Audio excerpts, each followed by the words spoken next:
How much you love someone can be hard to put into words, but for Holly Reed, these letters to her husband Chad are more than just kind messages to a loving father and son. They reflect a 17-year love story. The first time that I saw him was during the storm of the century in 1993. Holly says his love for her and Dixie County was clear from the very beginning. We actually helped the same individual at the shelter.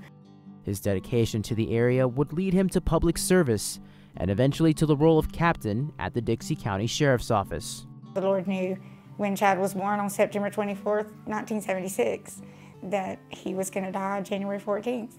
It's been 1 year since Chad was killed in the line of duty. Here, on the Officer Down Memorial page, a living tribute to fallen law enforcement all over the nation, is where Holly first read the messages written to her husband. To be honest, it was probably a good 2 or 3 months after his death before I could sit down and actually read.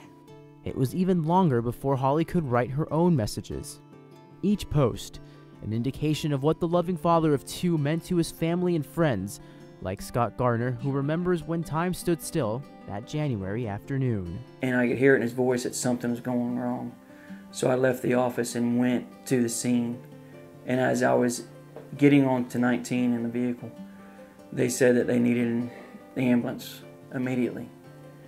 So I knew something was wrong. I didn't know if it was who it was. It didn't even dawn on me that it would have been Chad. Today, Garner is keeping a promise he made to a very close friend. I always told him and Holly that I would take care of anything they needed, or whatever they needed. A family of faith. The Reeds say Chad's presence is always felt, but there are still moments when his absence is felt too. The toughest time is when the boys have those special moments and he's not here to witness them. Though few words can describe a man so genuine, for Holly it's those special letters that keep her close to the man she not only called her husband, but her best friend. What I would love for people to remember is that at the end of the day, when he came home, he wanted to know that he had made a difference. And no doubt he's made a difference.